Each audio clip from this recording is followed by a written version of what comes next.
Resumen del libro de Deuteronomio, parte número 1. Primer discurso, recordatorio del pasado, Deuteronomio 1 al 4. Introducción. El libro de Deuteronomio es una recopilación de los discursos finales de Moisés antes de que Israel cruce el río Jordán y entre en la tierra prometida. En los primeros 4 capítulos, Moisés se dirige a la nueva generación de israelitas que han nacido durante los 40 años de peregrinación en el desierto. Sus palabras no solo sirven como un recordatorio del pasado, sino también como una advertencia y una exhortación a la obediencia y fidelidad a Dios. Moisés inicia su discurso recordando la historia del pueblo de Israel desde su salida de Egipto, pasando por los eventos en el monte Sinaí, hasta llegar a la frontera de Canaán. En este recuento, enfatiza la fidelidad de Dios al guiar y proveer para su pueblo, a pesar de sus constantes rebeliones y falta de fe. También señala los errores y fracasos de la generación anterior, como la negativa a entrar en Canaán por temor a sus habitantes, lo que llevó a su condena de morir en el desierto. Más allá de un simple recuento histórico, este discurso tiene un propósito crucial: preparar a Israel espiritual y moralmente para la nueva etapa que están por comenzar. Moisés les recuerda que la prosperidad y bendición en la tierra prometida dependerán de su obediencia a los mandamientos divinos. La idolatría, la desobediencia y la falta de fe han sido los grandes obstáculos en su relación con Dios, y ahora, al borde de una nueva oportunidad, deben tomar la decisión de seguir a Dios con todo su corazón. Este primer discurso es, por tanto, un llamado a la reflexión y al compromiso. Moisés les insta a no repetir los errores del pasado, a confiar plenamente en Dios y a vivir conforme a sus estatutos. Con esta base, los israelitas están listos para recibir las instrucciones detalladas sobre la ley, el pacto y las bendiciones que regirán su vida en la tierra que Dios les ha prometido. Capítulo 1. Recordando la rebelión en Cades Barnea. Moisés inicia su primer discurso a la nueva generación de israelitas recordando los eventos clave que marcaron la historia de su pueblo. Comienza destacando cómo, después de recibir la ley en el monte Horeb, Sinaí, Dios les ordenó avanzar hacia la tierra prometida, asegurándoles que Él ya les había entregado el territorio y que debían tomar posesión de él con confianza. Sin embargo, a medida que el pueblo avanzaba, la necesidad de organización y liderazgo se hizo evidente. Moisés, por consejo divino, designó jueces y líderes entre las tribus para administrar justicia y resolver disputas de manera equitativa. Este sistema de gobierno ayudó a mantener el orden en la nación y garantizaba que cada persona recibiera un trato justo, sin distinción de condición social. El punto central de este capítulo es el trágico episodio en Cades Barnea, donde Israel se encontraba en la antesala de la conquista. Dios les había prometido que la tierra sería suya, pero el pueblo pidió enviar espías para reconocerla antes de entrar. Moisés aprobó la petición y 12 hombres fueron enviados a explorar la región. Al regresar, 10 de ellos dieron un informe negativo, resaltando la fortaleza de las ciudades y la estatura de los habitantes, lo que sembró miedo y desconfianza en el pueblo. A pesar de que Josué y Caleb insistieron en que Dios les daría la victoria, los israelitas se llenaron de temor y se rebelaron, negándose a obedecer la orden de avanzar. Incluso se quejaron contra Dios y contra Moisés, acusándolos de haberlos traído al desierto para morir y expresando su deseo de regresar a Egipto. Este acto de incredulidad y rebeldía provocó la ira de Dios, quien decretó que esa generación no entraría en la tierra prometida. En su lugar, sus hijos serían los que recibirían la herencia, y los rebeldes serían condenados a vagar 40 años en el desierto hasta que murieran. Solo Josué y Caleb, los 2 espías que habían confiado en Dios, fueron excluidos de este castigo y recibirían su parte en la tierra. Al darse cuenta de su error, los israelitas intentaron rectificar su actitud y decidieron subir a Canaán sin la autorización de Dios. Sin embargo, ya era demasiado tarde. Dios no estaba con ellos, y como resultado, fueron derrotados por los amorreos. Esta dura lección les enseñó que la obediencia tardía no es verdadera obediencia, y que actuar sin la dirección de Dios solo los llevaría al fracaso. Moisés concluye este capítulo advirtiendo a la nueva generación que no repitan los errores del pasado. La historia de sus padres debía servirles como ejemplo de lo que sucede cuando se duda de la fidelidad de Dios. Su llamado es claro: si quieren prosperar en la tierra prometida, deben obedecer con fe y confianza en el poder de Dios. Capítulo 2. El recorrido por el desierto y el juicio sobre esa generación. Moisés continúa su discurso recordando cómo debido a la incredulidad y rebeldía de la primera generación, Dios los condenó a vagar por el desierto durante 40 años. Durante este tiempo, los israelitas experimentaron el juicio divino, pues ninguno de los adultos rebeldes que salieron de Egipto, excepto Josué y Caleb, pudo entrar en la tierra prometida. Esta travesía no solo representó un castigo, sino también un periodo de purificación y preparación para la nueva generación, que debía aprender a confiar en Dios plenamente. A lo largo de su recorrido, Dios les dio instrucciones claras sobre cómo debían relacionarse con los pueblos vecinos. Se les prohibió atacar a los descendientes de Esaú, que habitaban en Seir, así como a los moabitas y amonitas, descendientes de Lot. Dios había dado estas tierras a esas naciones, y los israelitas no tenían derecho a poseerlas ni a provocar conflictos con ellas. En su camino, compraron comida y agua de estos pueblos, demostrando así que Dios seguía proveyendo para ellos en el desierto.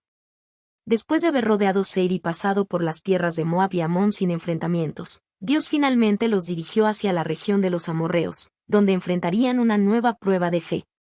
Al llegar a la tierra gobernada por Sehón, rey de Hesbón, Moisés envió un mensaje pacífico, solicitando permiso para pasar por su territorio sin causar daño.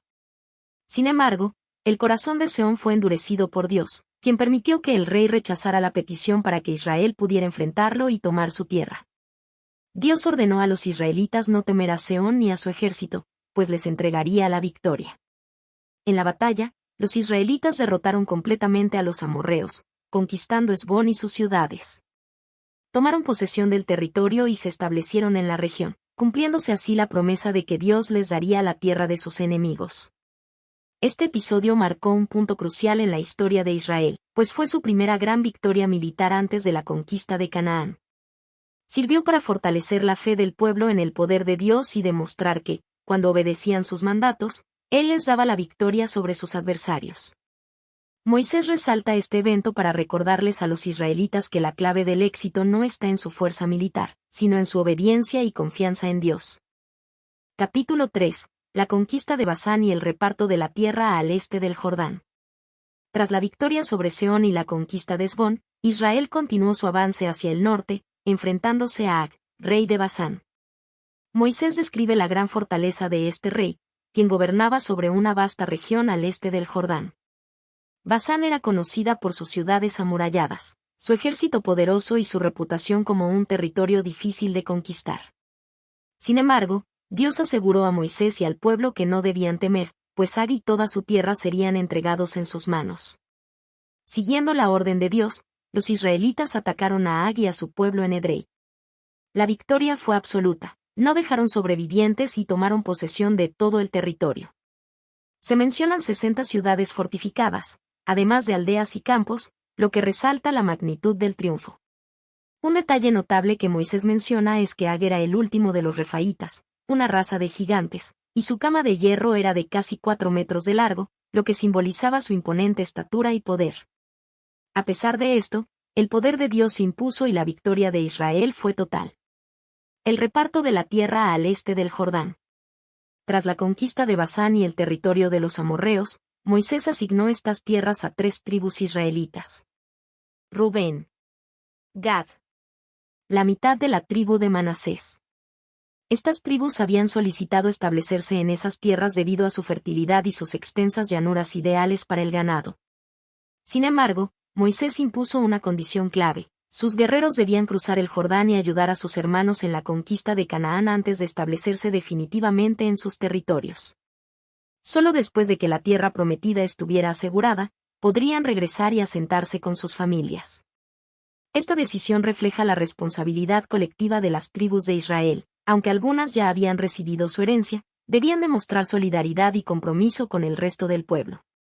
La promesa de Dios no era solo para unos pocos, sino para toda la nación. Moisés y su petición a Dios. En este capítulo, Moisés también comparte un momento personal y conmovedor, su súplica a Dios para entrar en la tierra prometida. A pesar de haber guiado a Israel durante 40 años y haber sido testigo de grandes milagros, Dios le negó el privilegio de entrar en Canaán debido a su desobediencia en Meriba. Cuando golpeó la roca en lugar de hablarle, mostrando impaciencia y falta de confianza en Dios. Moisés describe cómo rogó al Señor que le permitiera cruzar el Jordán y ver la buena tierra. Sin embargo, Dios le respondió con firmeza y le prohibió volver a hablar del tema. En lugar de entrar, se le concedió subir al monte Pisga, desde donde pudo contemplar la tierra prometida en la distancia. Dios le encargó entonces fortalecer y animar a Josué, quien sería su sucesor y lideraría al pueblo en la conquista de Canaán.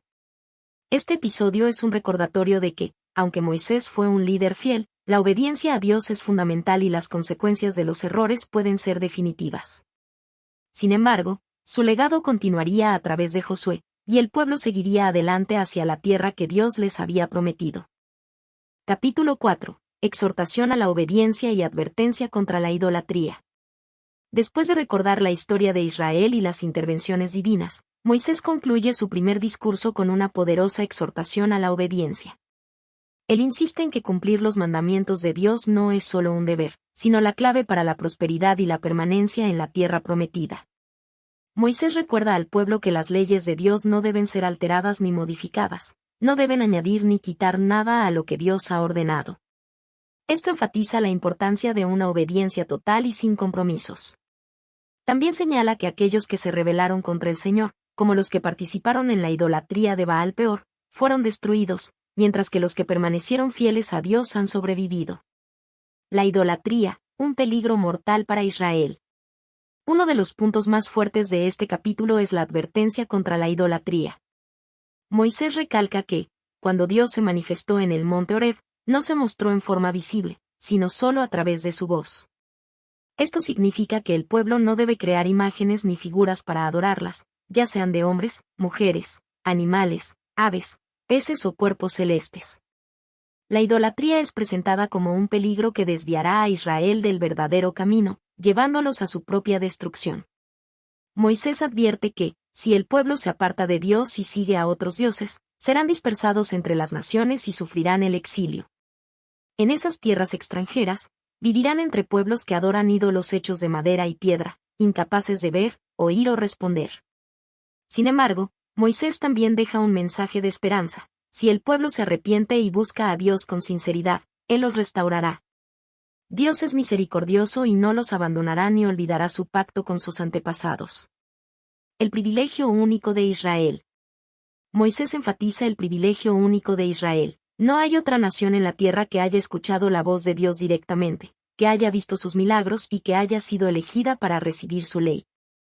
Dios los sacó de Egipto con grandes señales y prodigios, mostrando su poder y amor.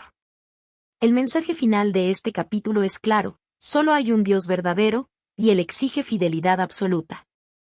Moisés exhorta al pueblo a grabar estas verdades en su corazón y enseñarlas a sus hijos, asegurando que la obediencia traerá bendición y una larga vida en la tierra que el Señor les ha dado en herencia. Conclusión. Estos primeros 4 capítulos de Deuteronomio establecen el fundamento para el resto del libro. Moisés, como líder y maestro del pueblo, repasa la historia de Israel con el propósito de instruir a la nueva generación que está a punto de entrar en la tierra prometida. A través de este recordatorio, Moisés busca que el pueblo aprenda de los errores del pasado y comprenda que su éxito en la nueva tierra dependerá de su obediencia y fidelidad a Dios. Uno de los temas centrales de este discurso es la fidelidad de Dios. A pesar de la rebeldía y la incredulidad del pueblo en el desierto, Dios nunca dejó de guiarlos, protegerlos y proveer para ellos.